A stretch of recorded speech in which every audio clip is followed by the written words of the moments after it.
Welcome to another literature and or writing lecture with Professor Dennis. This time we're going to be focusing on writing is everywhere. I'm going to start as always with screen share, and let's get that pulled up nice and big. So writing really is everywhere. With this lecture, we're going to look at examples of daily writing, where content comes from, writing for the workplace, the writing process, and then applying these skills in daily life. Take a moment to pause and think about your day. When do you use words in written form?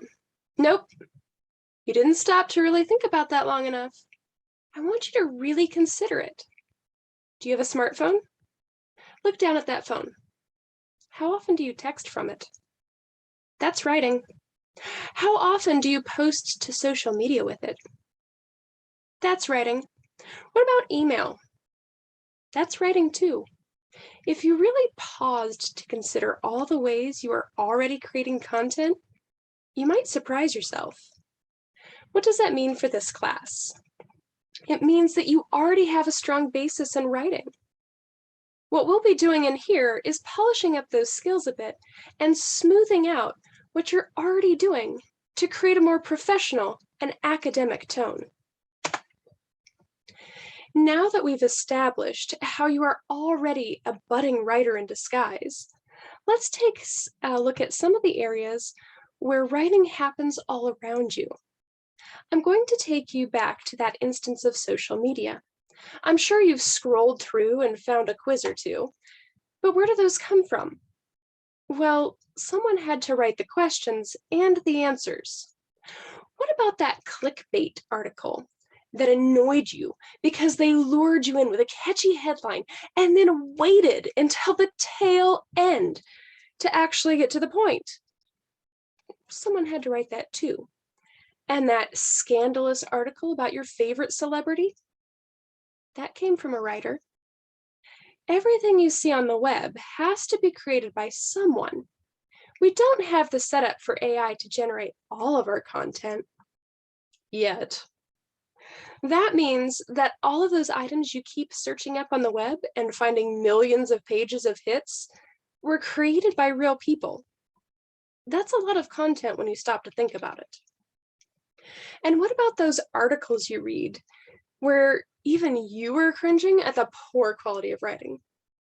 Well, my job is to spend the next several weeks helping you to not be that writer.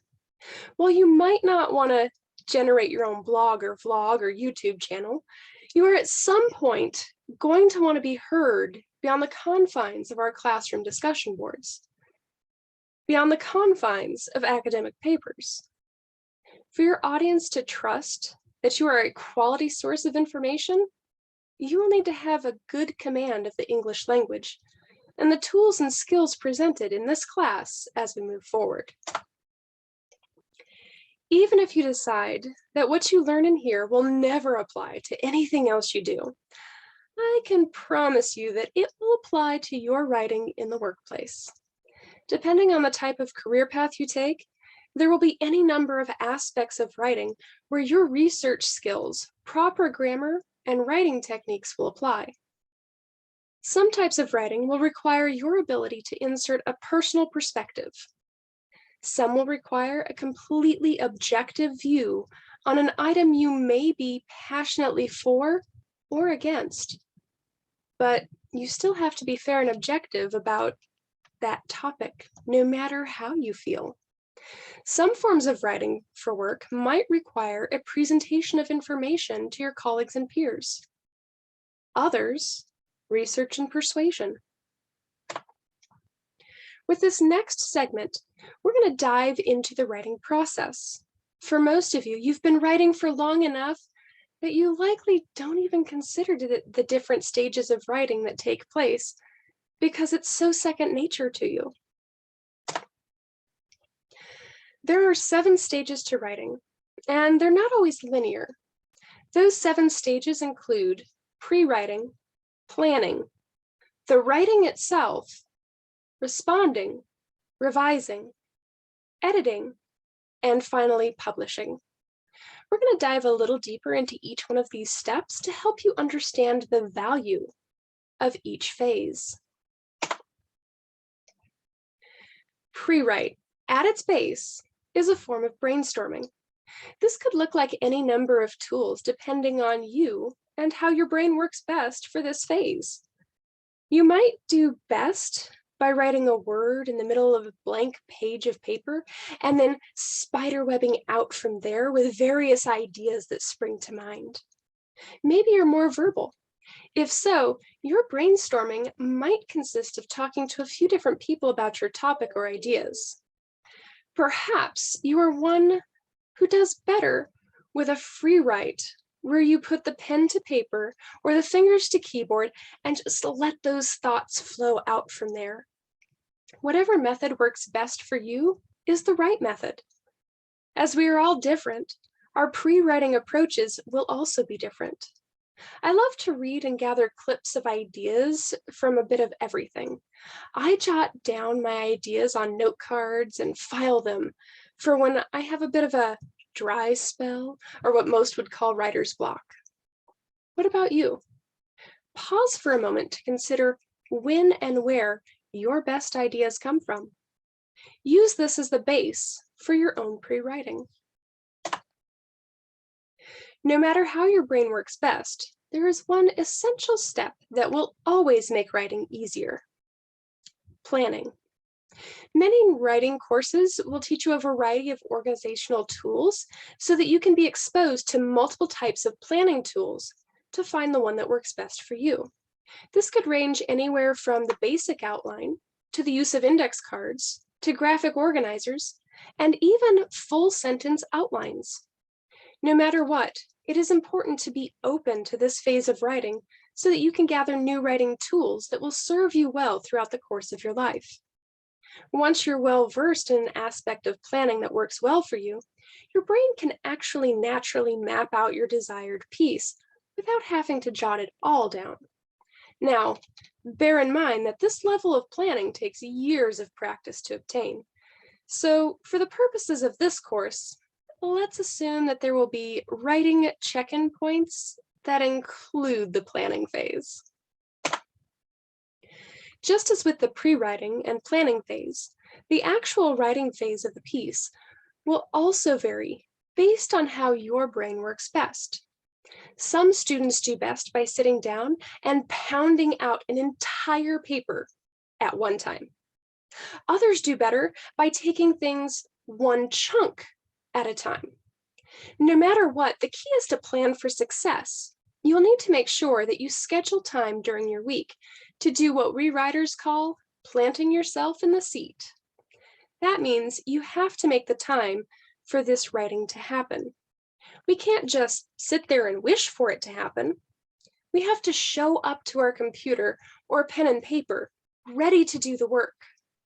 In addition to this, we have to make sure that we're scheduling ourselves for enough time to accomplish the task at hand. If you do better getting it all out at once, you will need to schedule one large chunk of time.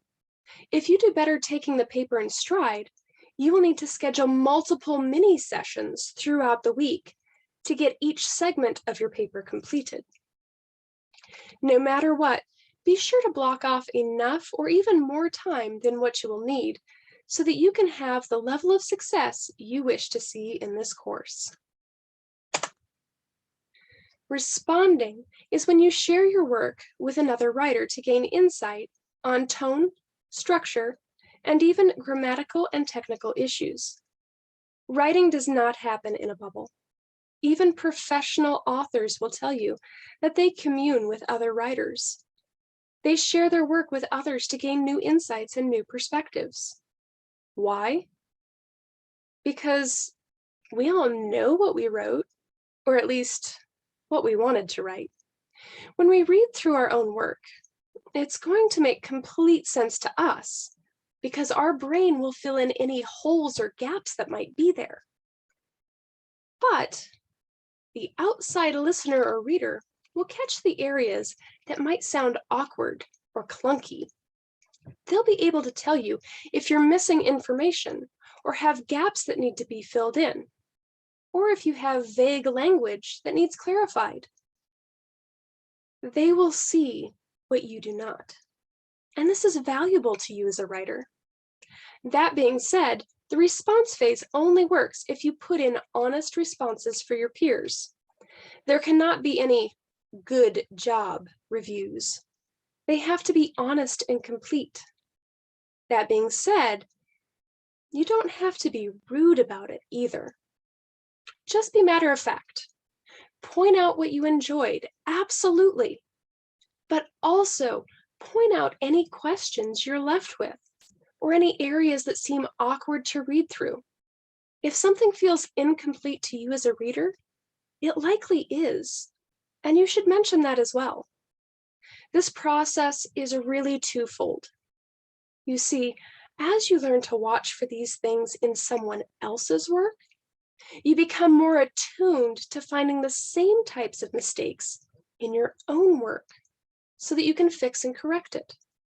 That means that by helping your peers, you're also learning how to better help yourself, which is a great skill to have as a writer.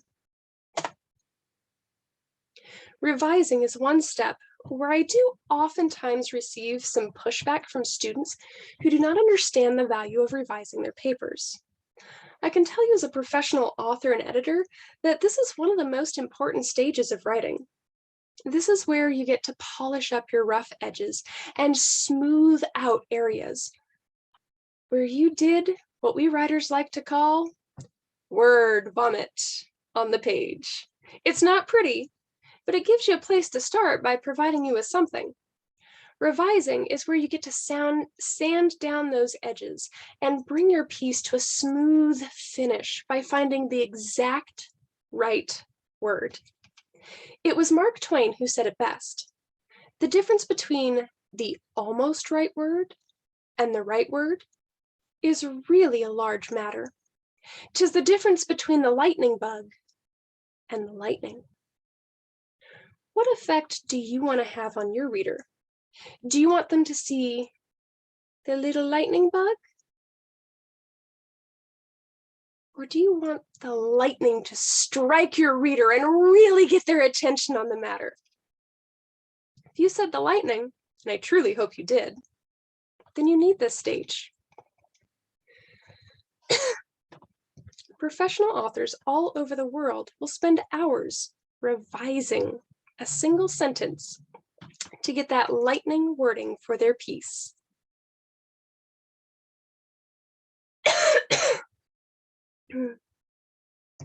I might not be asking for professional grade writing from you, but I do expect you to spend some time on this phase to ensure your final copy is stronger than the word vomit you started with.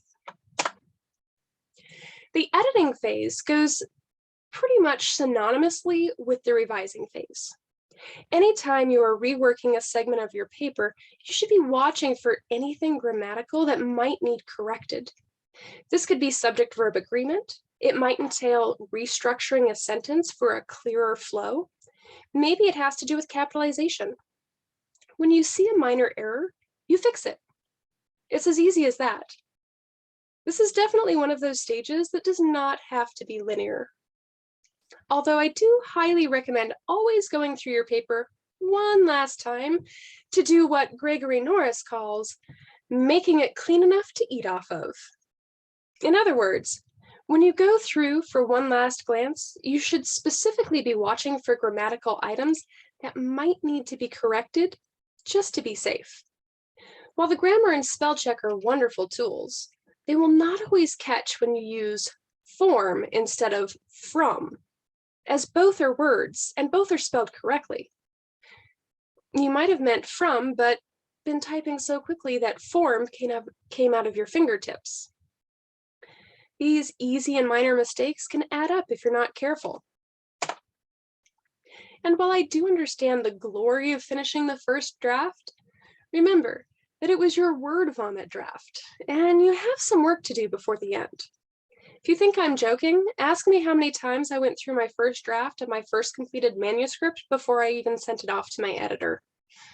And then ask me how long I procrastinated before I finally read her notes on it. Trust me, I do get both of these feelings quite well. The final phase of writing is the publishing phase.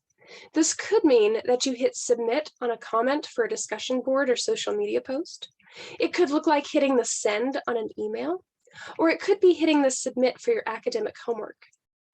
Whatever the case may be, if you have thoroughly used all of the other steps, when this phase comes, there will be a sigh of relief. While part of that sigh is because you completed the task and you no longer have to worry about it, the other part is because you will know with a certainty that you've done everything in your power to turn in only the very best work. One of the sayings you will hear most often amongst professional authors has to do with how they know their piece is finished and ready for the world. In truth, it's when you've revised and edited to the point that you are sick of looking at it and are at the point of washing your hands of it because you are so tired of it. This is the mark of a true writer. You may experience that numerous times in your educational pursuits, just as you have the confidence, just so you have the confidence that your writing is complete. That's a good thing. The other reality of publishing could be based on a deadline. If you're working on a deadline, you might not hit that wall of I'm so done with this. You might hit the final alarm on the countdown clock instead. When the deadline hits, the piece has to be ready. I've turned in a few pieces where this has happened. I reread them once in a while and still find things I wish I'd had more time to fix. But that was not to be. A deadline is a deadline, and it has to be honored. As you can see from the diagram provided, the writing process can have a lot of back and forth between the various stages. And there are times when you get to the responding phase and have to go all the way back to the pre-writing to gain more ideas for further elaboration on a point that might not have been as clear as you thought. That's okay. Writing isn't meant to be neat. It's as messy as the thought pattern of the one generating the piece. For some of you, that's not at all. For others, it's all over the map. The point is to honor each stage as it comes and to embrace the tools provided to find what works best for you during each phase of the writing process. By doing so, you will train your brain to be a natural writer. You'll find yourself going back through your social media posts to edit for tone before you hit submit. You'll plot out entire arguments in your head before you ever set them to email. You will expand your capabilities and your critical thinking by exercising those parts of the brain that engage in writing. And you'll be able to use that in everything else you do. As you can see, when you engage in writing and learning new writing skills, you're not just writing for class. You are developing thought processes that will carry you through every aspect of life. And that's really what I would like to see for you.